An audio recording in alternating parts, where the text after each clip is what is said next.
माई अपने देवर से सवाल कैले बिया और कहती है कि ये देवर बबुआ ई बताई, हम प्रश्न करत हैं एकर उत्तर आप देई। कैसे? कहवा का लाल मरिचा,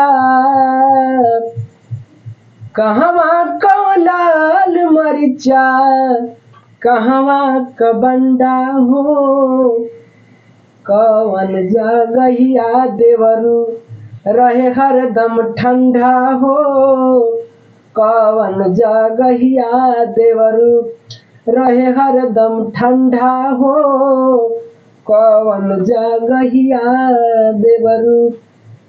देवर बबुआ तो लगना सोचे कि साला कहाँ का लाल मरिचा, कहवा का बंडा, आ कहवा का आ कौन जगह ठंडा, लगना सोचे। फिर भी जवाब देता ना, मुंबई का लाल मरिचा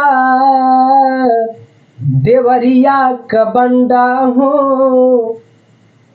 मुंबई का लाल मरिचा देवरिया का बंडा हो, जम्मू कश्मीर हरदम रहेला ठंडा हो, जम्मू कश्मीर हरदम रहेला ठंडा हो, जम्मू कश्मीर हरदम।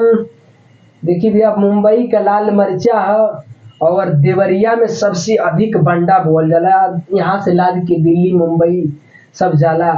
और जौन तीसरका रहल कि कौन जगहिया ठंडा, ई जम्मू कश्मीर है।